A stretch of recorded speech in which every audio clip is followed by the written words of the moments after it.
My name is Just a Fungi. This is Just a Fungi Coins. This video is going to be longer than, it's one of my normal videos.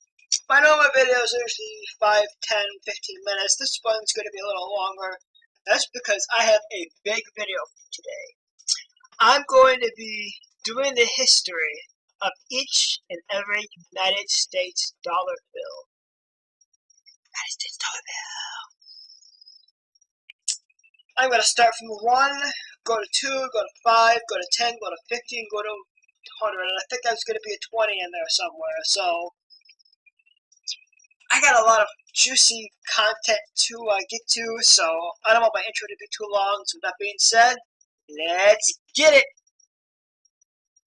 Of course, in my usual fashion, I'm going to go smallest to the biggest. So the first one I'm covering is the $1 bill.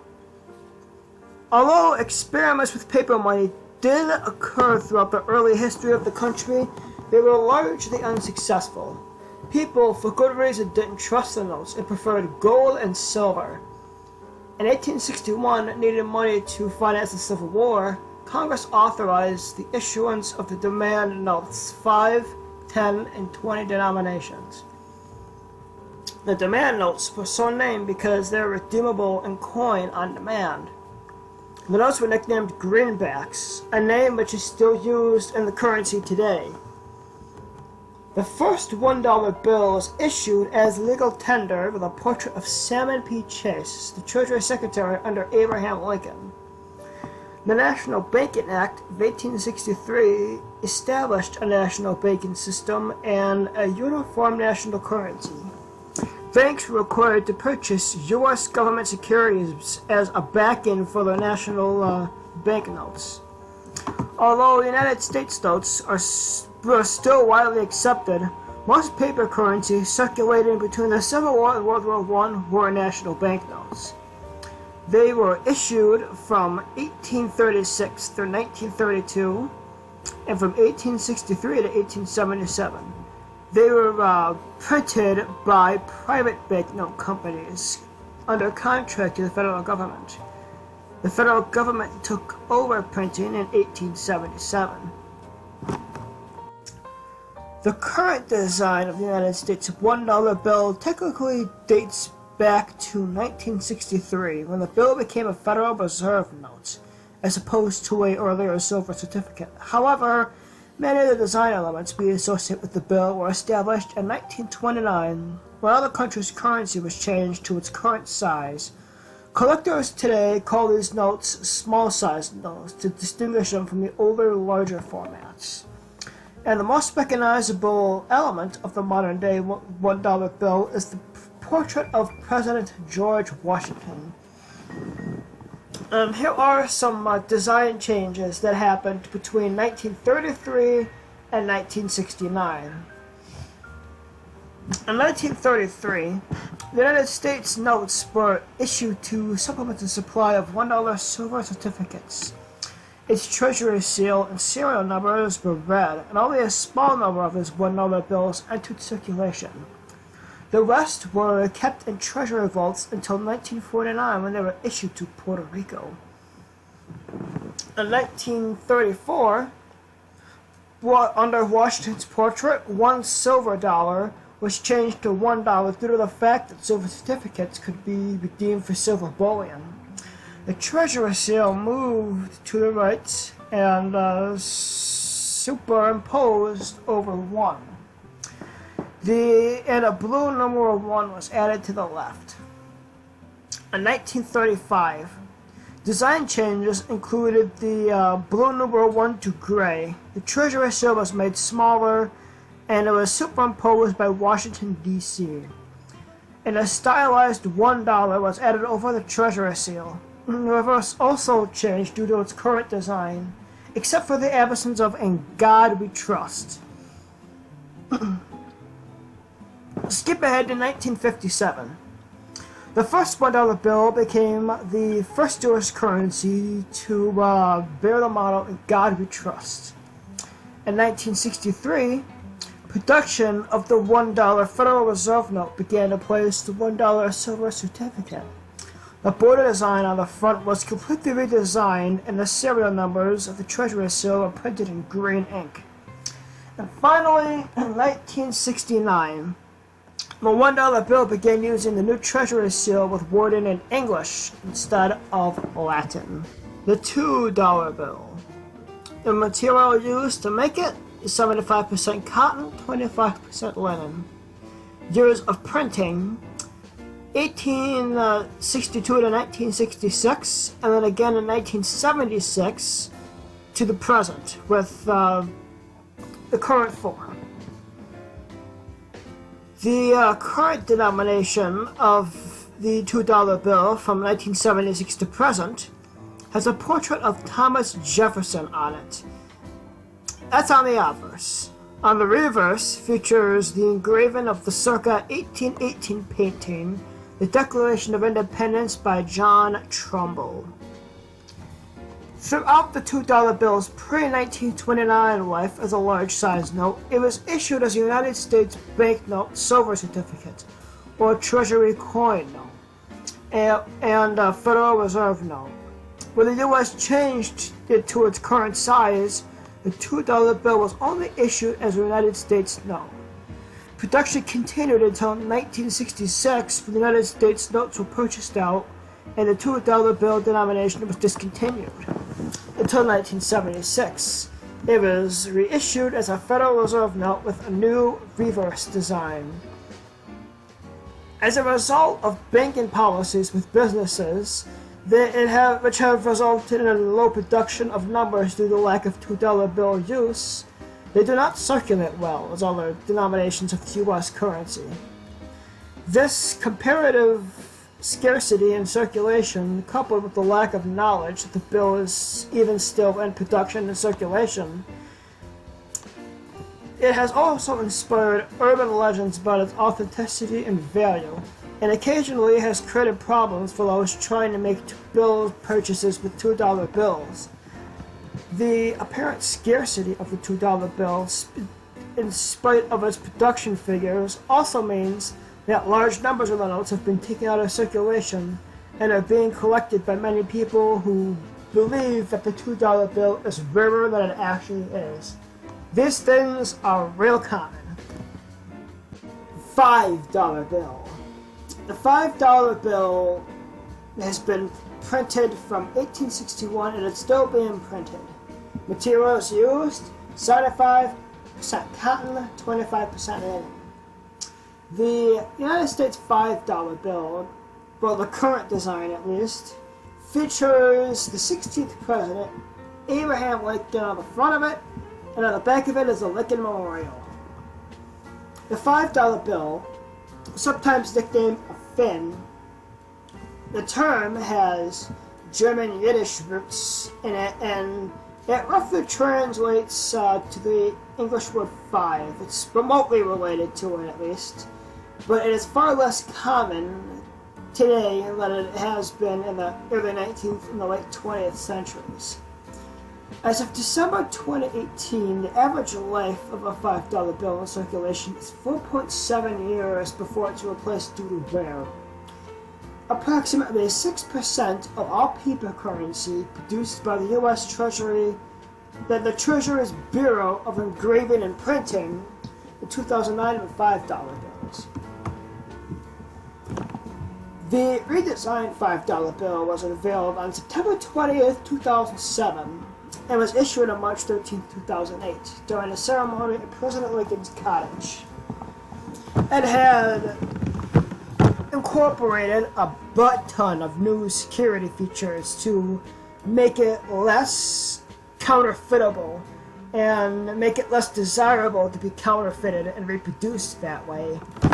Some of those security features were some watermarks, security threads, micro-printing, red and blue threads, infrared ink, and an anti-photocopy circle pattern. Due to time, I'm not going to get into the details of what they are, but what I will get into are the details of the new design features. The new $5 bills remain the same size and use the same but enhanced portraits of the historical images. The most noticeable difference is the light purple coloring in the center of the bill, which blends into the gray near the edges. Similar to the redesigned $10, $20, $50, and $100 bills, the new $5 bill features an American symbol of freedom printed in the background. The Great Seal of the United States, featuring an eagle and a shield. It is printed in purple to the right of the portrait, and an arc of the purple stairs is surround both it and the portrait. When the Lincoln Memorial was constructed, the names of the 48 states were engraved on it. A picture of the Lincoln Memorial on the $5 bill only contains the names of 26 states. These are the 26 states that can be seen on the front side of the Lincoln Memorial, which is pictured on the $5 bill. On the back of the bill, a larger purple numeral 5 appears in the lower right corner to help those with visual impairments to distinguish the denomination. The large 5 also includes the words USA 5 in tiny white letters. The oval borders around President Lincoln's portrait on the front and the Lincoln Memorial vignette on the back have been removed, and both engravings have been enhanced. The $10 bill.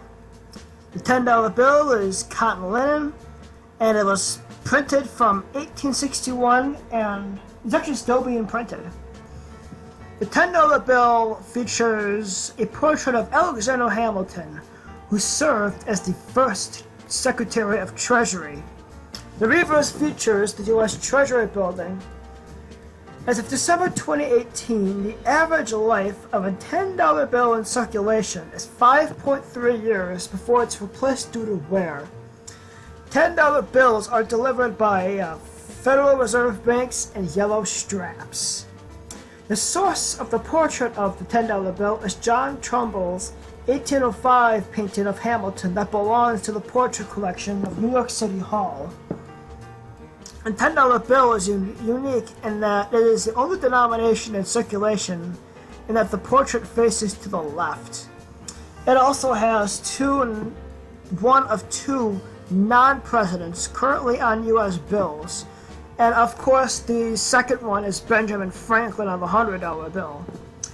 Hamilton is the only person not born in the continental United States or British America. He was from the West Indies. In 2015, the Treasury Secretary announced that the obvious portrait of Hamilton would be replaced by a portrait of a yet undecided woman, started in 2020. However, this decision was reversed in 2016 due to the surging popularity of Hamilton. Due to the musical Hamilton about his life. And from what I heard, the $20 bill is going to be replaced. The portrait of Andrew Jackson is going to be replaced with Harriet Tubman. The $20 bill. Years of printing, 1861 to present. Made of 75% cotton, 25% linen, like all the other dollar bills that are most on the list. Well, at least the most likely going to be printed of it. Either way, the dollar bill contains a portrait of Andrew Jackson, the 7th U.S. president, and it has been featured on the dollar bill since 1928. The White House is featured on the reverse. As of December 2018, the average life of a $20 bill in circulation is 7.8 years before it's replaced due to wear. About 11% of all notes printed in 2019 were $20 bills. $20 bills are delivered by Federal Reserve notes in violet straps. As of recent, the $20 bill has been in the news. There was a proposal for a woman's portrait. In a campaign called Women on 20s, selected voters were asked to choose 3 of 15 female candidates to have a portrait of the $20 bill. The goal was to have a woman on the $20 bill by 2020 because in 2020 that was the 100th year of the 19th Amendment, and the 19th Amendment gave women the right to vote. Among the candidates on the petition were Harriet Tubman, Eleanor Roosevelt, Rosa Parks, and Wilma Mankiller, the first female chief of the Cherokee Nation. On May 12, 2015, Tubman was announced as the winning candidate of the grassroots poll. More than 600,000 people were surveyed, and more than 118,000 chose Tubman. It was interesting. Treasury Secretary Jack Lew said the $10 bill was going to be redesigned, replacing Hamilton.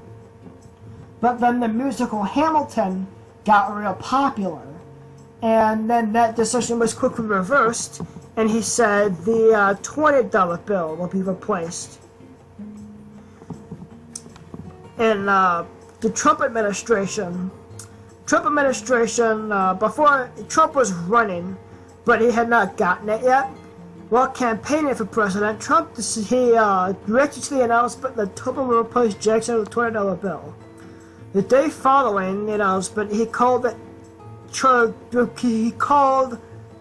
fantastic, but stated he would oppose replacing Jackson with Tubman, calling the replacement pure political correctness, and he suggested that Tubman could perhaps be put on another denomination instead. In May 2019, they would be proposed that there would be no imagery will be unveiled until 2026, and the new dollar bill will not go into circulation until 2028, making the announcement. The guy Munchin blamed the delay on the technical reasons. However, an employee within the Bureau of Engraving and Printing told the New York Times that the design appeared to be far along the process. And Trump is out, 2020 election happened. In January 2021, the White House press secretary said President Joe Biden will accelerate Tubman's redesign. So, whenever Harriet Tubman gets on the $20 bill is going to remain a mystery, but hopefully it happens in the next, 2028, the next 10 years, let's say. The $50 bill. The $50 bill was printed from 1861 and it's still being printed. Materials used, 75% cotton, 25% linen. The $50 bill has the 18th president on it, Ulysses S. Grant. And the reverse features the U.S. Capitol. As of December 2018, the average life of a $50 bill in circulation is 12.2 years before it's replaced due to wear. Approximately 3.5% of all notes printed in 2019 are $50 bills. They were delivered by Federal Reserve banks in beige straps. Next to the United States $2 bill, the $50 bill has the lowest circulation of any U.S. denomination by volume, with 1.8 billion notes circulated as of December 31st, 2019. In 2005, a proposal to put Ronald Reagan's portrait on the $50 bill was put forward, but it never went beyond the House Financial Services Committee, even though Republicans controlled it. In 2010, North Carolina Republican Patrick McHenry introduced another bill to put Reagan's portrait on the $50 bill, but that never saw the light of day. As of right now, and as a further notice, Grant is going to remain on the bill. Lastly, the $100 bill. The $100 bill is, of course, the largest denomination bill we have in circulation today. The first United States note with this value was issued in 1862, and the Federal Reserve note version was launched in 1914 alongside all the other denominations. These bills are also mostly commonly referred to as Ben's, Benjamin's, or Franklin's, and in reference to Benjamin Franklin's portrait on the denomination. As They're also known as C notes, based on the Roman numeral C for 100. And the this dollar bill and the $10 bill have one thing in common. Both of those portraits do not belong to people who were president. Alexander Hamilton was never president, and Benjamin Franklin was never president.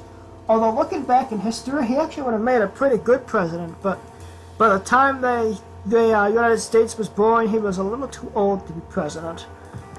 Either way, the Series 2009 $100 bill was unveiled on April 21st, 2010, and was issued to the public on October 8, 2013. The new bill costs 12.6 cents to produce and has a blue ribbon woven into the center of it, and the currency with 100 and Liberty bills alternating that appear when the bill is tilted.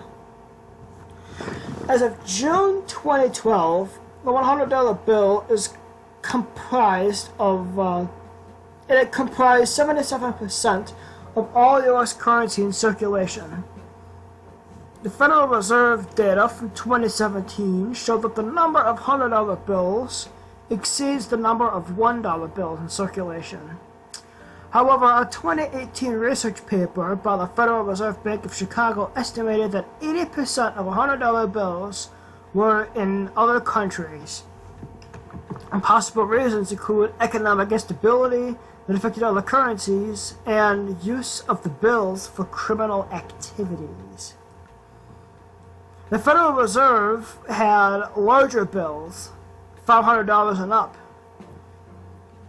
but they were all removed from circulation on July 14, 1969. The $100 bill is the largest denomination left in circulation. As in June 1969, U.S. coins and banknotes in circulation of all denominations were worth $50.936 billion, $4.9 billion of which was circulated overseas. So the currency and coins circulating in the United States was $230 per capita. Since 1969, the demand for the currency has increased greatly. The total amount of circulating currency of the coins passed $1 trillion as of March 2011. Despite the degradation of the U.S. $100 banknote, and despite competition from some valuable foreign notes, most notably the 500 euro banknote, there are no plans to reissue banknotes above $100. Well, I covered them all dollar bills from 1 to 100, and I even covered the depth of the 500 to, 500 and up dollar bills, I should say. So with that being said, my name is Mr. Fungi. Don't forget to like, comment, subscribe, and share, and hit that bell icon. My email and social media are down below if you want to do that, and of course on the live streams, you can always call or text me. With that being said, I'm signing off. So long.